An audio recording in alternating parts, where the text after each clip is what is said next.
Yeah, I mean, who knows? Because it's we're talking about a cryptid, so it could have legs. For all we know, it could have tiny legs. Yeah, it could be like a one of a kind. They Like haven't caught yet. has like it slithers in the sand and woods, but it has legs. Oh man.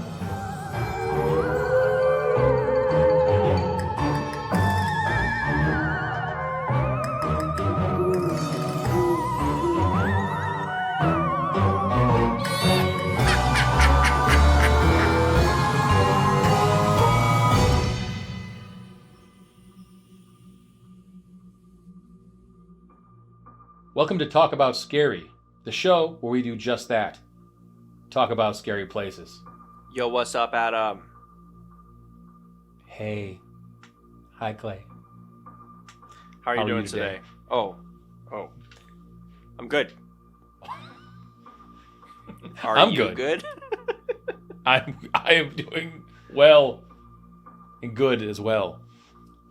You know, I'd imagine though that's how this is always going to start. Because can you imagine if I was like, how are you doing? And you said bad. Like, we would have to dive into why things are bad. And secondly, why would we be shooting if things were bad? Well, ask me again. Ask me again how I'm doing today. How are you doing today? Crap, dude. It was a shitstorm today. I had a horrible day. Tell me about it. I don't want to talk about it. Okay. I don't want to talk about it. No, that's I don't want to talk about it. You don't have to. I'm putting my smiley face on now. It's over. And everything's fine. It's over. It's Let's done. Put a I just realized smile something. on that face. What? Face. So I was gonna put my glasses on because I'm doing green screen because I think it's hilarious. I can put anything I want behind it. But my glasses are green, so I took them off for this episode. So if you guys see me doing green screen and I'm wearing my glasses in a different episode, ever, feel free to laugh at me. Because there'll be stuff like zooming in and out of my eyes, and it's going to be amazing. You guys are going to love it. Well, you just held your green glasses up against the green screen. So did they even see the glasses? Or did it... Well, they can because like, there's gray check in it them. out. There's gray in them as well. Yeah, so but okay. Part of it might have not been there. Like, you know? I hope it's not going to be there at all. I just touched the microphone with them, so I hope everybody enjoyed that audible click that they're going to hear. We're off to a bang with this episode. Boom. All right. It's your turn. So I know it's going to be a short, lackluster episode. Let's give it to me. Yes. Well, I did as much stalling as I possibly could to extend this opening. And I think I got like 5 or 6 minutes now. So we're good. We can dive into my 7-8 minute episode and we'll round it off with a nice closing and hit that 20-minute mark and call it a day. Boom. And that's the way the news goes. Dun, dun. Today we're talking about moonshine. Moonshine? Moonshine. Not exactly, like but... booze? Yes. No. We are talking about Pocomoonshine Lake. Ooh. Ever heard of Little Moonshine Lake. Little Pocomoonshine Lake. I like it.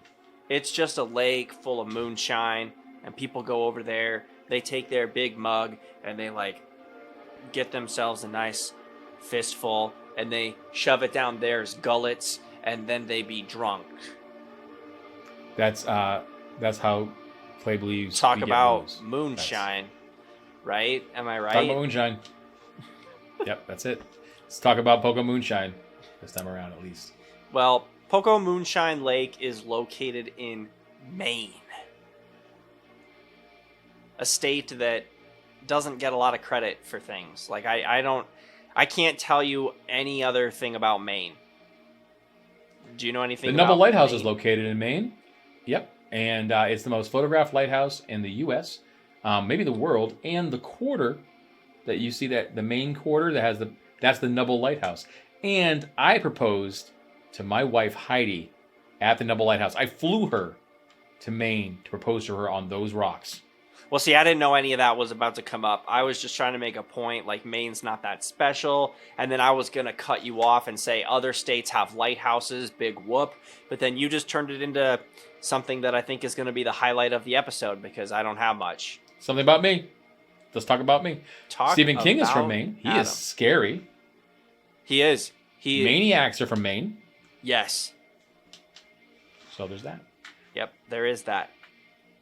Well, Ooh, and there's Oh, York okay. Beach. You- York Beach you is in keep Maine. going. One more thing, and York. if you go to Maine, York, go to York Beach? Why isn't that in New York? Beach, yes. I don't know. I didn't ask him. We used to go when I was a kid. We'd go to York Beach, and they have a petting zoo there, and they have a little like trolley, beach? and they have the best. Yeah, right by the beach. You got to go. It's amazing. And then they have they have a little saltwater taffy place. They've been making saltwater taffy since like 1912 or some shit like that, and it's amazing.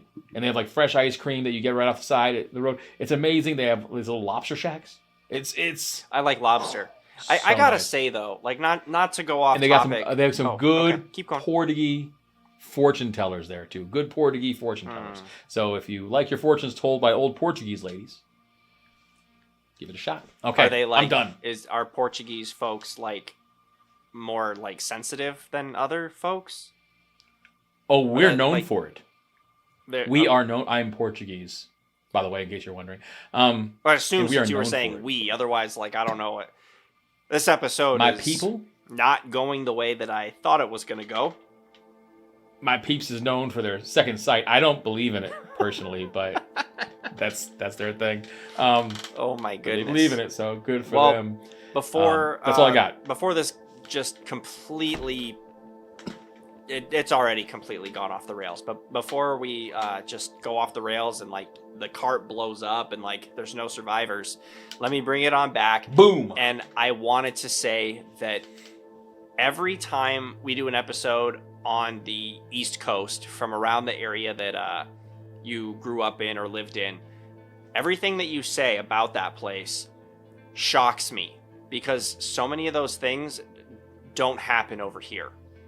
Like, it sounds silly, but just a petting zoo on the beach, that's a weird thing.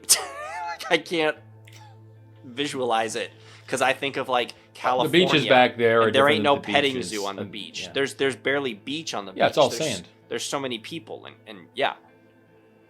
Yeah, And it's sand. not like that there. Yeah. No, I know, but not like that it's at all. just it's so weird to like hear east versus west. Yeah, it's a culture shock. So Definitely is. It's nice, though. moonshine. Moonshine. What first made this lake so notorious was in the 1880s, witnesses reported seeing a gigantic creature dwelling beneath the surface. That's right. The Loch Ness Monster. Well, no, not the Loch Ness Monster, but close. Because Loch Ness means Lake Ness. And Pocomoonshine is the name of the lake. So ergo, the monster's name is Poco. Aww. Anyway, it's supposedly a massive, gigantic, like I said, snake-like creature that is living beneath the surface and leaves huge snake-like trails that people have claimed to see on the beach and the surrounding woods, like just in the dirt and stuff. So what do you think about that? I think it's a load of crap. I don't. And listen, the reason why this is one of the things I don't think is a load of crap in the world is because we know for a fact that we've discovered so many things in the ocean that we didn't think were possible. We found freshwater sharks in lakes, things that we never in a million years would ever imagine. Almost damn near prehistoric animals we found in the depths of our ocean. We know more about our local bubble that of space that we inhabit in our solar system than we know about the oceans and the lakes. And this is, by the way, Yeah, that's true. Since Clay didn't mention it, wasn't- Pocomoonshine Lake I is wasn't located very done. close to the ocean. Okay. I just wanted to call you out. It's located pretty close to an ocean. There's nothing saying that there is not some sort of cryptid living in this lake. These lakes are very, very deep. I like cryptids a lot. We did a special on the 3-part special on the Bridgewater Triangle, kind of the same, close enough, the same area. And I love cryptid stories. I think they're so fun and so amazing. And maybe they're not. Maybe it's not real. But hey, go ahead. Well, But I mean, that's all I'm going to say about that. I think that they're interesting, and I'm fascinated by them too. But they have something, all of them, big, whether it's above the ground, in the water, whatever, like Bigfoot, Loch Ness, Yetis, all of these things have one thing in common, is nobody has a good picture or video of them, and it appears as if there's really only one. Okay, maybe there's more than one, like Bigfoot, I guess, but like the Loch Ness monster, I don't think I can believe that there's just one of these things living in a lake by itself for all these years. That doesn't make sense to me. So then the reality is, well, there must be more than one. But then you start getting into, if there's more than one of these things, which is possible, how come no one's seeing them? Or why are they being seen so scarcely that there's no real evidence? Yeah, I mean, I totally I feel you on that. Yeah, who knows? To be quite honest with you, there are things that we found that no one's ever seen, and we've only seen one of. And the only reason why we saw one of is because we dragged up in a fishing net, and then we found it. Until then, no one had a picture of it. And some of these things are gigantic, huge beasts. I can't think of anything offhand, so I'm just pretty much talking on my butt right now. But I know for a fact that I've seen these things. In the Philippines, there was like a blob thing that washed up on a beach. It's like a giant blob. They have lots of these videos and stuff of it. But it's not like an octopus. It's not like a squid. It's like this mass of tissue that's like an animal that beached itself. And it's like no one's ever seen it before. No one's ever seen it since. Scientists don't know what the hell it was. Like, we don't know what this is. This is weird. And the things in the water seem to be really elusive to us, especially deep water. Because I think a lot of people are scared of the water. My wife is scared of the bottom of the ocean. Like when she goes out, if she can't touch the bottom, it starts to freak her out because you can't see. And the way oceans, lakes are kind of the same way if they're deep enough. But the way oceans work is it slowly gets deeper, and then all of a sudden there's just massive drop off. That's how, boats are able to, like, they can come into the harbor, but they can't get any closer to shore because it jettons up too much, and they'll hit the bottom. So it's deeper than a lot of people think. And we haven't studied a whole lot down there. So I totally get where people come from with fear of the water. But I don't know. So there was an article written, and you can look it up. It happened in 1882. The issue was released on March 21st, and it was the Machias Union, and the claim was made by sawmill owner Sewell Quibby. There's no L. Quimby. I love those names, dude. It's the weird. Sorry, name. I butchered that. But he claims to have seen a 30 to 60 foot long snake in the water. That's huge. So, yeah, again, when we're talking about the Loch Ness monster and things like Poco, it's just so big. I mean, we're talking like dinosaur level. That doesn't go unnoticed in today's world. It doesn't. More people would see it. Everyone's got their phones on them all the time. So either the thing died and sank to the bottom, or it never existed in the first place. Now, the thing that's interesting to me about this is a lot of people scoffed at the idea, especially when the first article was written. There has been many sightings since then, but sightings is based on who sees it. Anyone can say they saw something. Where's the proof? But the thing that's interesting about it is the trails. But I feel like that's something that can be pranked pretty easily. I mean, that's no different than like crop circles, just teenagers going out and making the legend continue of let's dig some trails to make it look like a snake slithered out of the water and headed into the woods. You know? I wonder if there's any cryptozoologists that have done any studies on it, on the trails. That'd be Maybe. interesting to find out.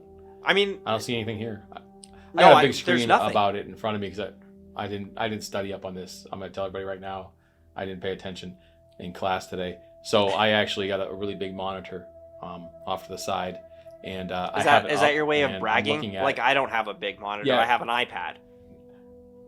Well, you know, it's not a big monitor. It's a 60-inch monitor. It's not a big monitor. Did you say 60? It's a 60-inch monitor. This is an 11-inch iPad. Come on, man. I have bad eyes, so I'm looking at all of it because it's at the distance I can see. And there's a lot of stuff, but I don't see any mention of cryptozoology or anything like that. Just a bunch of locals saying they saw something. Yeah, and I think that's what it is it's just like local legend now. There's been some very big anacondas, though. Like There has. But so the next point I was going to make is going into seeing Bigfoot and Loch Ness Monster and how no one has any evidence. They've gone so far as to, we've seen these trails, but if it's some kind of snake or serpent, those all I can't think of what it's called. they shed their skin, and like even small snakes, you know, you'll see their skin after they shed. Why haven't they found any of that? Like, if it's coming out of the water, what's it going into the woods for? To hunt, to mate? Like, I don't think that. Well, what if it's an amphibian though? Amphibians don't shed their skin. But are there any amphibians that slither like a snake does? Like, if they're saying it's a trail like a 60-foot snake would make, what kind of amphibian would that be? This is talk about amphibians now, by the way. Yeah, I mean, who knows? Because it's we're talking about a cryptid, so it could have legs. For all we know, it could have tiny legs. Yeah, it could be like a one of a kind. They like, haven't caught yet. Has like it slithers in the sand and woods, but it has legs. Oh man! And its name is Poco. I'm sorry. I just think there's a lot of fun going into this one. And now, if the thing is real, that's actually pretty scary. I do not like snakes. That one's huge. I mean, I'm not quite 6 feet, so that thing would be 10 times as long as me. That's ridiculous. But that'd be like 11 times longer than me. Well, yeah, you're short. No, I'm short and stout. Now, I don't have a lot of information on this, so take it with a grain of salt. But since the article has come out, there have been some people that claimed recalling an old Native American legend that spoke of just a snake like this supposedly living in Pocomoonshine Lake. So it sounds like this might have already been some kind of urban legend, Native American tale that has turned into local legend, and it's their thing that they have. You know, every place it's their legend. Has a thing. And I think this is the thing of Pocomoonshine Lake. It's quite a thing.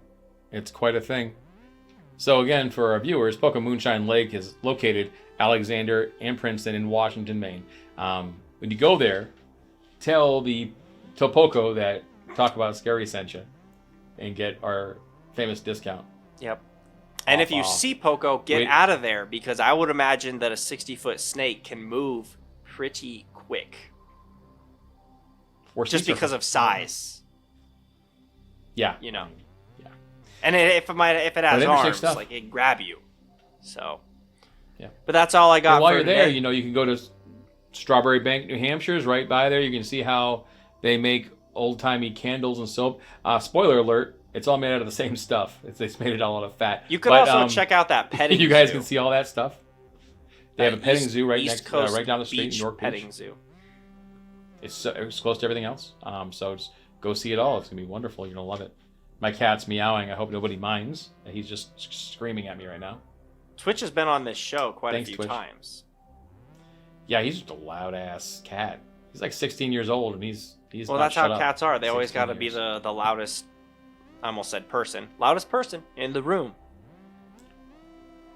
Talk about cats. Talk about cats. Let's not say we did.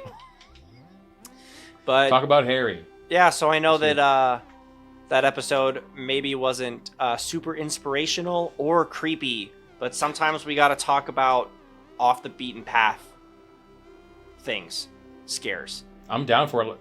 I personally like it, and I know a lot of people who are really into the cryptids thing. And I am one of those people. So for me, this was an A+. Video podcast A+. Yeah. I like cryptids too. I wish on some of these there was just a little bit more. Maybe even some like locals that have like faked pictures. Just something, like whether it's real or not, like a little bit more effort would have tipped the scales in my favor a little bit more.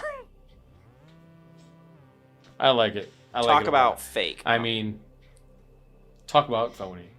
A good job. I liked it. So I hope everybody at home liked it.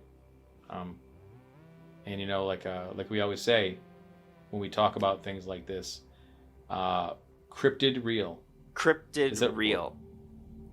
Cryptid real. I like real, yeah, creep it real. I felt weird saying that.